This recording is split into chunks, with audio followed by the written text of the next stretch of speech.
আসসালামু আলাইকুম বন্ধুরা, আপনারা সবাই কেমন আছেন? আশা করি সবাই আল্লাহর রহমতে ভালো আছেন। আমিও ভালো আছি আলহামদুলিল্লাহ।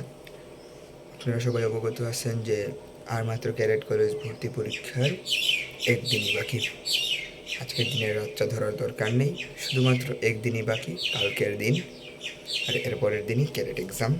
তো আশা করি আপনাদের সবারই পড়া বা রিভিশন দেওয়া কমপ্লিট হয়ে গিয়েছে। এখন শুধু আপনাকে পর্যাপ্ত পরিমাণ রেস্ট নিতে হবে। আজকে রাতে এত বেশি রেস্ট নেওয়ার দরকার নেই। আজকে রাতে আপনি স্বাভাবিক দিনের মতো বা আগে যেরকম পড়াশোনা করেছেন সেভাবেই পড়াশোনা করুন। আর কালকে রাত্রে খুব দ্রুতই ঘুমিয়ে পড়ার চেষ্টা করুন, যাতে পরীক্ষায় মাথা ফ্রেশ থাকে। পরীক্ষার আগের রাতে কোনো দিন, বিশেষ করে এরকম বড় বড় পরীক্ষায় কোনো সময় আগের রাতে না ঘুমানো উচিত নয়। তাই আপনাকে পুরোপুরি 8 ঘন্টা পারফেক্টলি ঘুমোতে হবে। তা নাহলে ওইখানে গিয়ে আপনার ব্রেইনে বিভিন্ন প্রকার সমস্যা হতে পারে। মানে কোনো জটিল সমস্যা না, মনে করেন যে আপনার ঘুম কম হয়েছে তার জন্য আপনি ঠিক করে মাথা খাটাতে পারবেন না, ইউজ করতে পারবেন না, যেটি আপনি জানেন সেটিও আপনি ঠিকমতো লিখতে পারবেন না। আর অঙ্কের বেলায় তো বলাই নেই। অঙ্কের বেলায় যদি না ঘুমান তাহলে তো আপনি একটা জানাশোনা অঙ্কও ভুল করবেন, যেটা আপনি হয়তো প্র্যাকটিসও করেছেন, কিন্তু এখানে আপনি পারতেছেন না কারণ আপনার ব্রেইন চলতেছে না, কারণ আপনার ব্রেইন এখন অচল, আপনার ব্রেইন রেস্ট চাইতেছে। তাই রেস্ট আগেই নিয়ে নেবেন, আর পরে ঠান্ডা মাথায় আপনি অঙ্ক করতে পারবেন। বিজ্ঞান মনে রাখার জিনিস, এগুলো মনে রাখতে হলেও ব্রেইনের পর্যাপ্ত পরিমাণ শক্তি প্রয়োজন।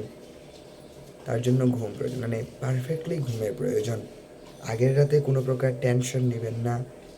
মনে রাখবেন যে আপনি সবসময় ভাববেন যে আপনি সব কিছু পড়েছেন, আপনি সব কিছু জানেন, আপনার কোনো প্রকার টেনশন নেওয়ার কোনো দরকার নেই। শুধুমাত্র আপনি নিজের উপর কনফিডেন্স রাখবেন, ওভার কনফিডেন্স রাখবেন না। ওভার কনফিডেন্স কিন্তু খারাপ। শুধু আপনি নিজের উপর কনফিডেন্স রাখবেন যে আমি পারবো, আপনি তারপর অবশ্যই পেরে যেতে পারেন। তাই নিজের উপর কনফিডেন্স রাখুন আর রেস্ট নেবেন আগামীকালকে রাত্রে, আজকে রাত্রে না। রেস্ট নেবেন।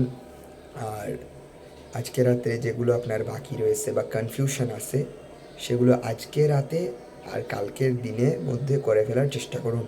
রাতের বেলায় আপনি কুল থাকবেন, কোনো প্রকার জিনিস নিয়ে মাথা ঘাটাঘাটি করবেন না।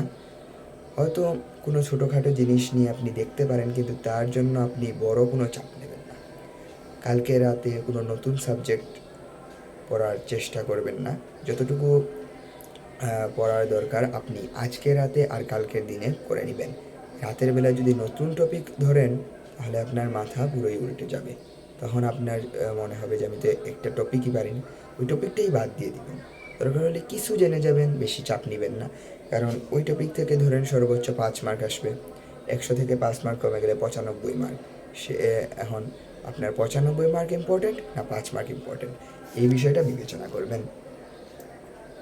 আর মাথা কুল রাখবেন, যেটা বললাম। কালকের রাতে মানে 4 তারিখের আগের রাত, 3 তারিখের রাতে আপনি পর্যাপ্ত পরিমাণ রেস্ট নেবেন, ঘুমোবেন এবং ভালো করে খাবেন।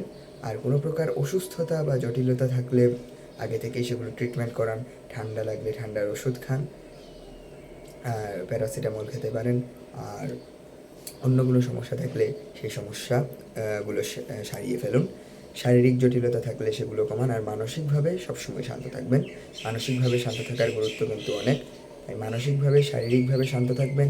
আর আগামীকাল রাত 3 তারিখ রাতে পর্যাপ্ত পরিমাণ রেস্ট নেবেন। আর আজকের রাতে আর কালকের দিনে কিছু পড়া বাকি থাকলে সেগুলো কমপ্লিট করে ফেলবেন।